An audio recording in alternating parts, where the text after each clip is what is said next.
Welcome back to the Bean Shed, folks. This is going to be a quick instructional video on how to set up and install some roof racks on a 2022 Bronco Sport Badlands edition. What do you say we start by opening the box here and seeing what we got? It's pretty simple so far. It's like 4 of the actual end sort of clamps, if you will. Imagine that the bars go in between those and connect like so. Nice and straightforward, I'd say, here for the most part. We've got the 2 bars, the 4 sort of clamps, if you will, some hardware, and some instructions. So what I think we'll do is bring the car in here now, actually, and go ahead and see if we can start lining stuff up.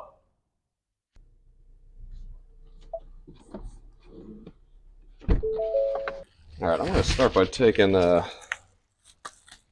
everything out of the package in here, see actually what this looks like, what we got.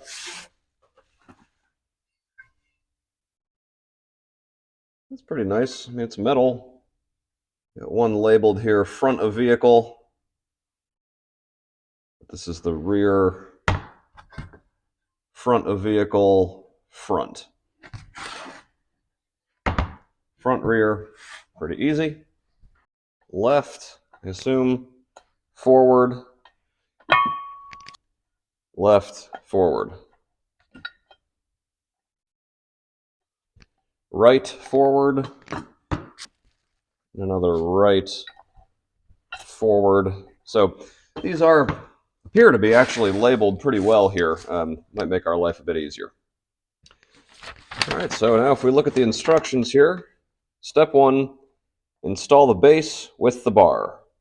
Please fully tighten the left base and don't fully tighten the right base. The left is fixed and the right is adjustable. Okay, so what I assume this means is that each one of these bars gets a left and a right.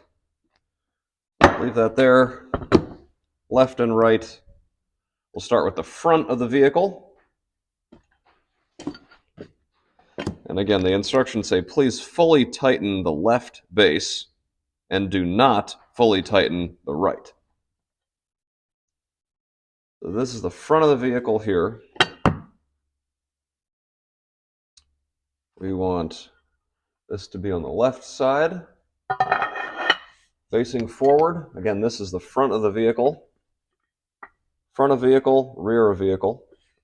And we've got the arrow facing forward here. So we will fully tighten the left base first. And we got some basic hardware to do that with. Looks like they want us to take a washer and a screw for each of these holes. So as always, we'll put the screw through the washer there.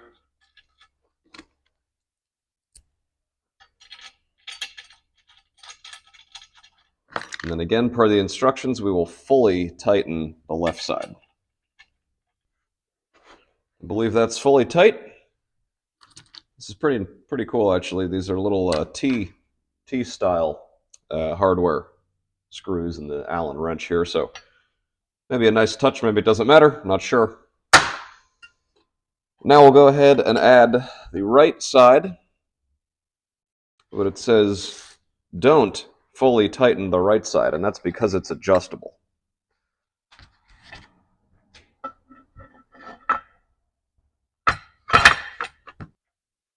So as you might be able to see,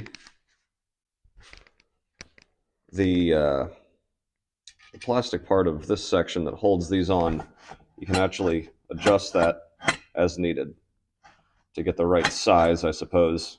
If the crossbars or the roof racks there are a little bit different size here for different models or something, whereas this side is fixed in place. That's not going anywhere. Step 2 is going to be to repeat that on the second bar. Step 2 on the instructions say loosen the bottom bolt on both crossbars, but do not fully remove the bolts.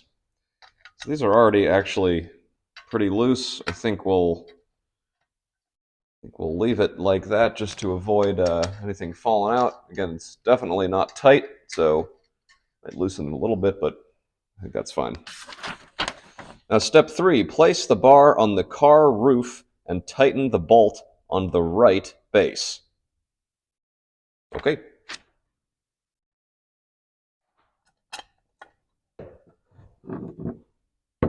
Okay, change of plans. We are taking this bolt all the way out, even though the instructions say not to.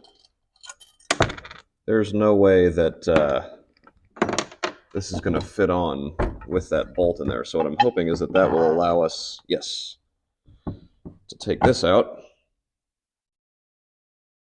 Keep that on the right side. And so now we should be able to just lay these on top. We'll take this one off as well, but we should be able to just lay these on top and then add the little metal hooks, if you will, back in after the fact.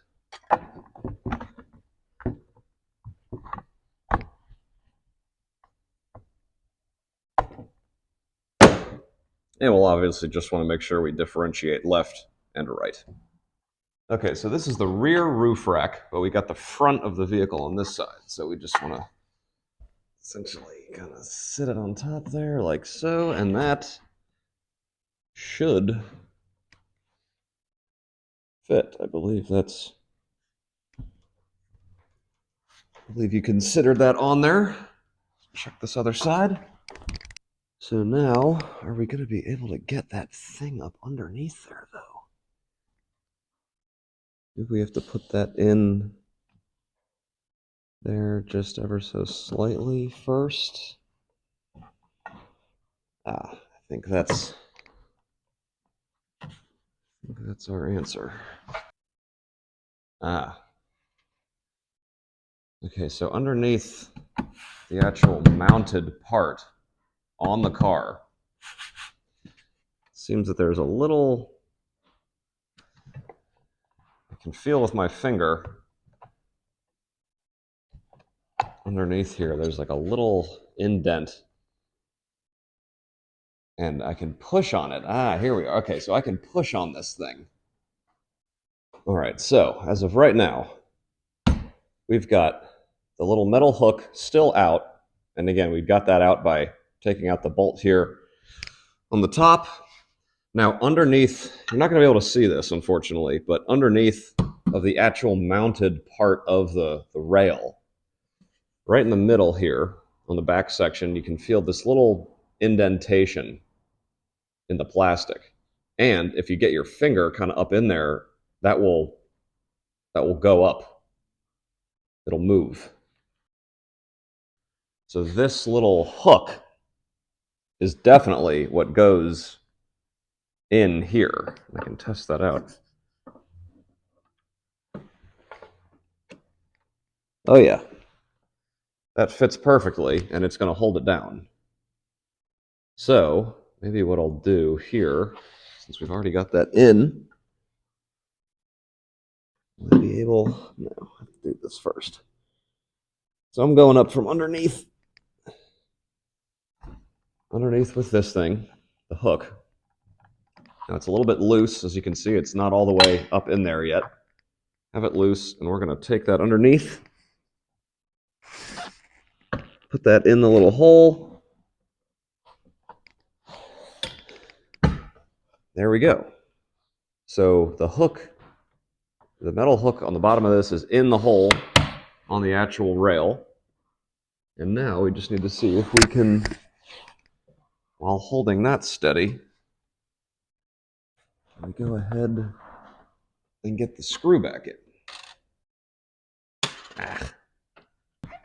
This doesn't come up flush. I don't know if that's going to be long enough. Of course, I left my tool down there. Okay, so once again, go ahead, put the hook in the bottom. You can just see the threads. It's not flush, and so it's, I wish that the screw was actually a bit longer. But I think we got some threads there. Yep.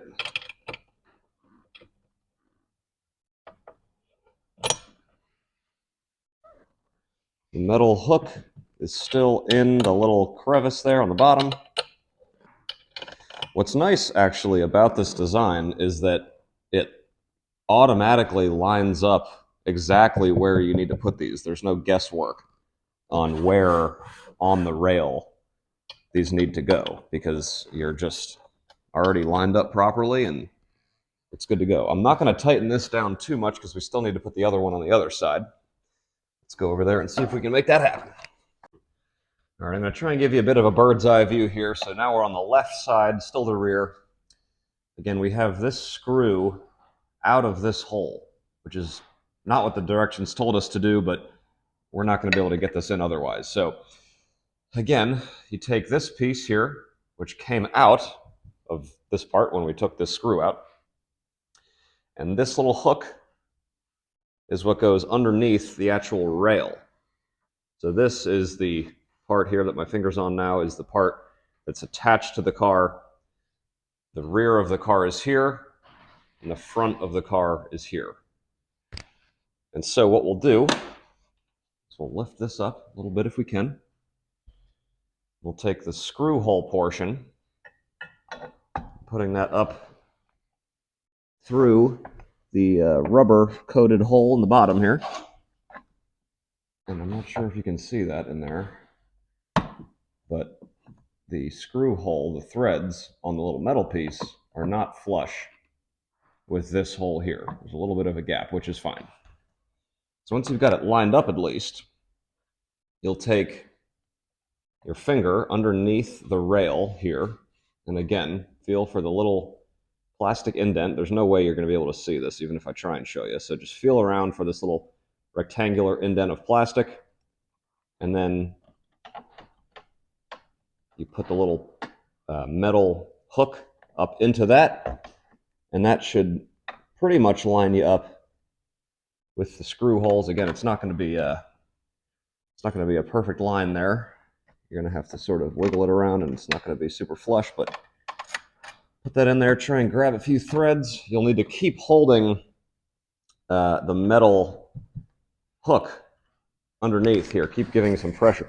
Excuse me, keep giving some pressure to it and applying pressure upwards so that you can actually get some threads there, which looks like we have missed on. There we go. Okay. So now we've caught some threads, and I think it's safe to say we can probably tighten this thing all the way down now. All right. And now we'll just repeat what we did on the back and the front.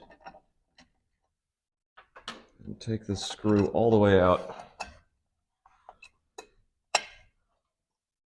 I wonder, you know what, before I take it literally all the way out, let's see if we could get this up underneath here. Yeah, let's just take the whole thing out. That's just not worth trying.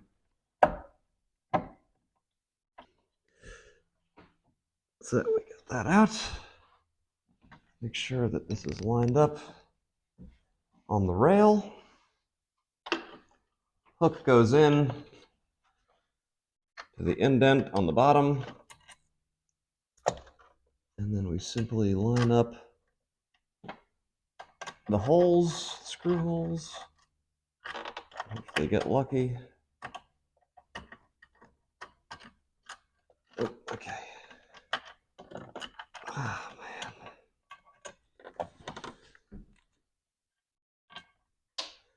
It's tricky because you have to be applying some pretty good pressure on the bottom, on the metal, in order to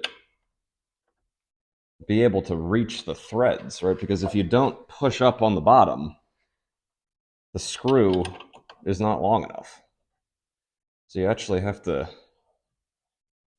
kind of crank on that a little bit. Go ahead and take this one out as well. And we'll wrap this up by repeating the same steps just like on the back one. And just like that, we got 4 roof racks on the Bronco, ready to go. They feel pretty sturdy. I'm excited to try them out moving forward.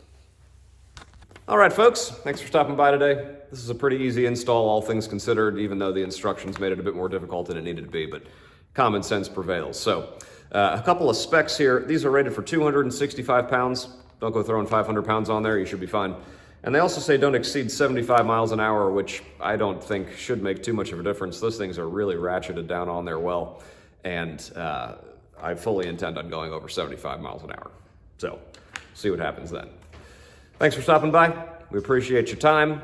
If you like this kind of stuff, make sure to subscribe, and we'll see you on the next one.